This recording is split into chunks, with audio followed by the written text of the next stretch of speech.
Selon les statistiques du CNTS, le Centre national de transfusion sanguine, en 2014, sur les 48 000 poches prélevées, les hommes représentaient 86,5% de donneurs contre 13,85% de femmes. Un déséquilibre qui s'explique par certaines conditions physiologiques que présentent les femmes. Les femmes ont de nombreuses circonstances qui les empêchent de donner le sang. Alors quand une femme est enceinte, pendant les 9 mois, elle ne peut pas donner son sang.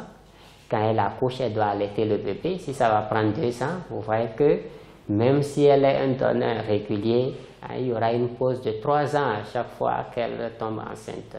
Et en plus, le nombre de dons qu'une femme peut faire par an n'est que de 3 dans notre contexte de travail, alors que les hommes peuvent aller jusqu'à 5.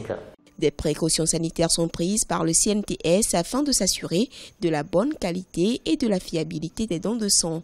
La salle de consultation pré-don permet de s'assurer que le sang des éventuels donneurs atteints de maladies infectieuses ne puisse être collecté. S'agissant des femmes, d'autres critères sont en outre évoqués. Pour les femmes, c'est pareil, seulement qu'il faut s'assurer que la dame n'est pas en menstruation. C'est la différence, c'est souvent la différence. Et maintenant, on prend le poids du donneur pour voir, puisque le sang, la quantité de sang qu'il faut prélever, c'est par rapport au poids. Et prendre l'attention de la personne s'il est dans les normes pour pouvoir donner le sang. Les poches de sang collectées sont traitées et conservées pour les besoins de la population. En 2014, 9,19% de poches de sang ont été détruites pour cause de sérologie virale positive ou douteuse.